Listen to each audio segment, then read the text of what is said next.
धमकी के बाद जहाजों की आवाजाही बंद। हॉर्मुज स्ट्रेट में ईरान ने फिर बढ़ाई सख्ती। हॉर्मुज पार करने से जहाजों को रोका गया है।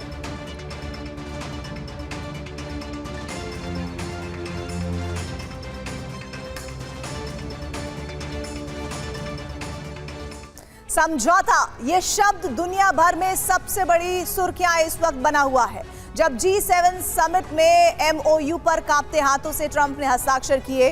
ट्रंप ने उसी वक्त कहा था कि आसान नहीं है, लेकिन उनका आशय था कि समझौते पर हस्ताक्षर करना आसान नहीं है और वो ये भूल गए कि समझौता उस ईरान से हो रहा है जिससे पार पाना आसान नहीं है। अब इस MOU से ईरान पीछे हट गया और हॉर्मुज को एक बार फिर बंद कर दिया, क्योंकि ईरान का कहना है कि MOU लागू ही नहीं हुआ।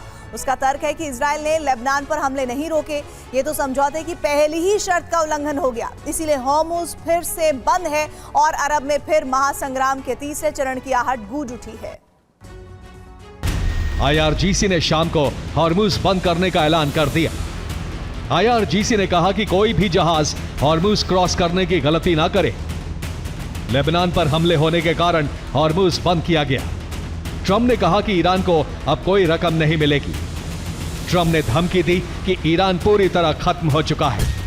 अमेरिकी राष्ट्रपति डोनाल्ड ट्रंप और उपराष्ट्रपति जेडी वेंस पहले ही कह चुके हैं कि अंतर्राष्ट्रीय समुद्री कानूनों के तहत हॉर्मुज स्ट्रेट एक अंतर्राष्ट्रीय जलमार्ग है, जहां फ्री पैसेज का नियम लागू होता है।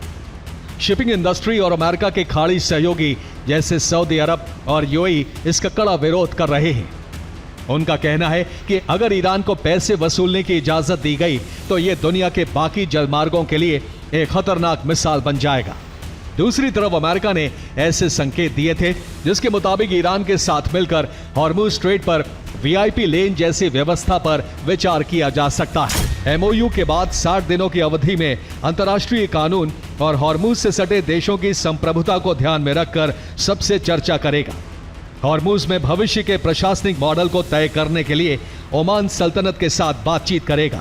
यानी ट्रंप भी ईरान के इस विचार पर सहमत हैं कि हॉर्मुज में कोई नई प्रशासनिक व्यवस्था बनाई जाएगी। ईरान के इस कदम की सबसे बड़ी वजह लेबनान पर जारी इजरायल के हमले हैं। एक रिपोर्ट के मुताबिक लेबनान का मुद्दा इस पूरी डील की सबसे अहम कड़ी है। जब तक इजरायल दक्षिणी लेबनान में हमले नहीं रोकता, ईरान वार्ता की टेबल पर नहीं बैठेगा। ईरान ने इसे समझौते की पहली शर्त का उल्लंघन माना है।